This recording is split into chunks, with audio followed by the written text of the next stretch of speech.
Over the last year or two, my channel has primarily focused on the issues in South America and Antarctica.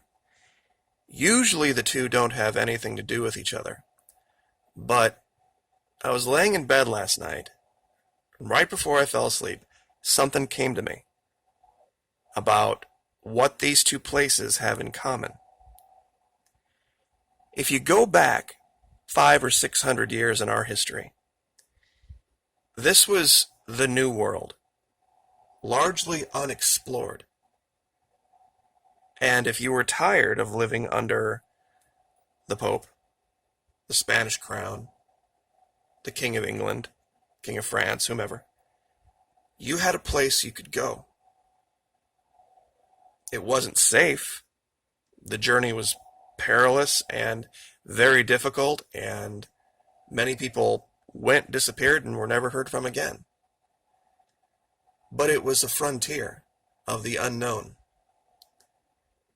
And at the time, had the authorities of the era known what was here, they probably would have prohibited travel to the New World. And that's the part, I think, that we see that has in common with Antarctica.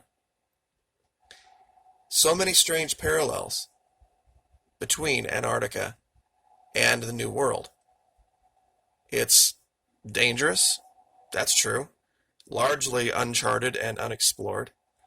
But most importantly about Antarctica, it's out of their reach. And I really think this is the part that drives their policy, meaning the powers that be, on Antarctica. They know that if a breakaway civilization were ever able to find their way to these tunnels, these places under the ice, and they were somehow able to make it work, they would be out of the reach of the Patriot Act. They would be out of the reach of the taxman. They would be out of the reach of satellite imagery from above that watches us 24/7, 365. This might be the last place on the planet where you could be truly free without somebody looking over your shoulder all the time. And it also explains, to my mind, why the Chinese are so interested.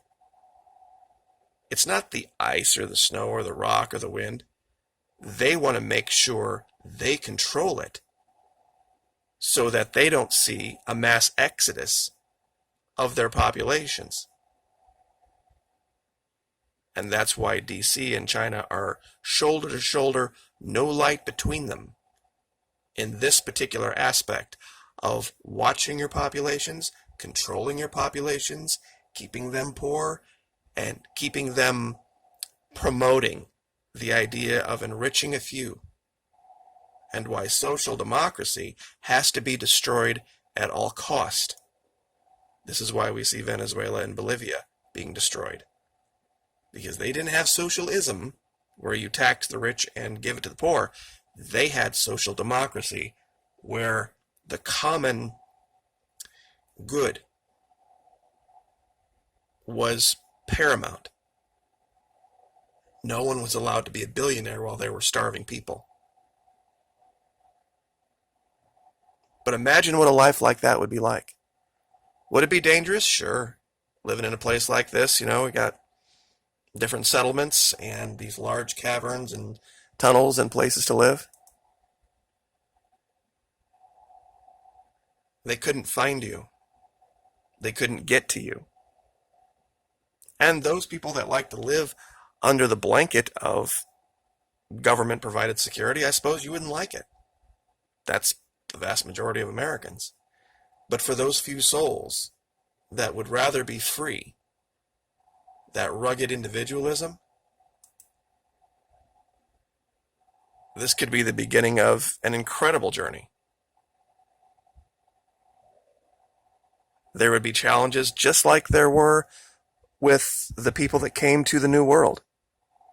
And they found inhabitants as well, just like I think we would.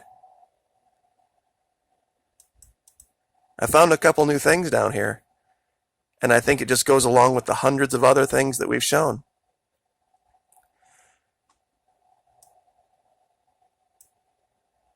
I want you to look at this shadow carefully. Tell me that's not the facade of a building. How in the world could anything at any point in time cast a shadow like this that was not constructed? Never seen a mountain do this. Never seen a hill do this. And there's another shape like it over here.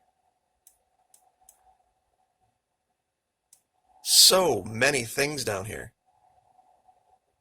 that look like entrances, exits, fire, shadows of people. I wonder if this is what they are really, really, really afraid of.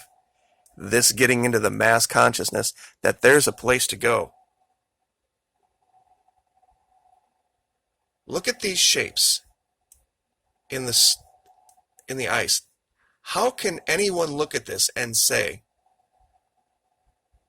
it's just beyond me that this is not evidence of intelligence and civilization?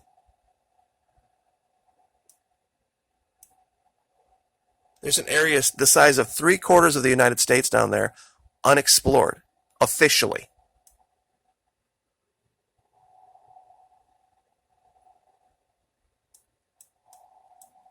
And there's a dead giveaway here, and I think this is one of the reasons that I've had so many come to the channel attempting to debunk, attempting to shoot it down.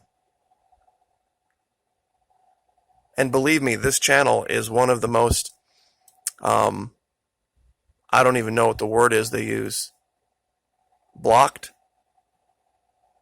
Shadow banned, I think, is popular.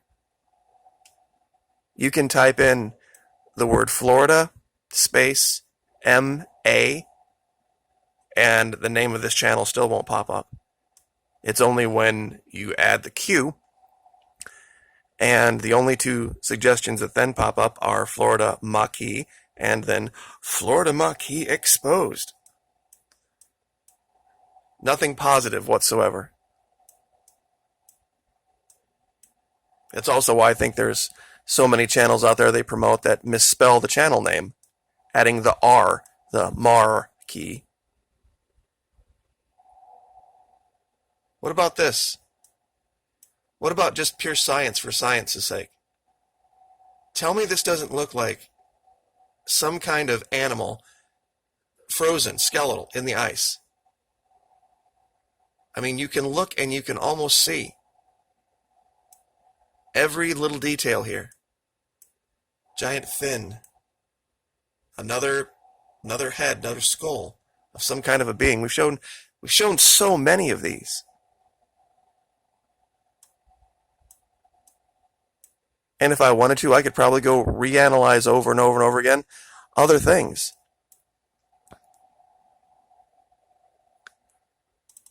But back at this other location, there was something I forgot to show.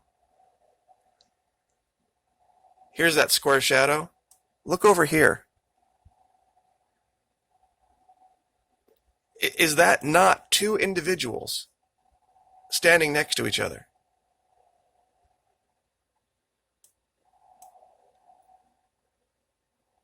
It's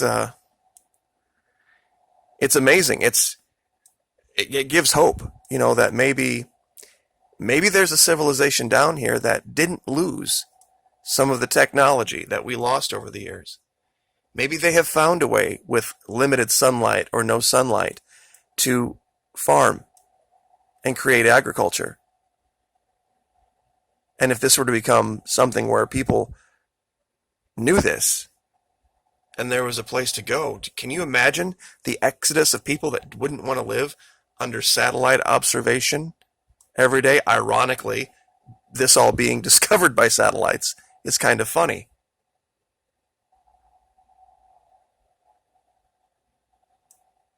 I think this is what they're afraid of. We would leave. We would leave en masse. And we would find a place that they couldn't get to. Because it's covered under miles of ice. These structures are not the result of wind, ice, rock, and snow, guys. And there's a coordinated effort to keep us away. Supposedly for, quote unquote, our own safety. Or to protect penguins. Really. And I'll leave it there. Google Earth Pro is a wealth. And that this has been out here for 11, 12 years now. And the Florida Maquis is the first person to look at this. I mean, truly look at it in this way in Antarctica, starting last year, I think is no accident. Like, share, subscribe.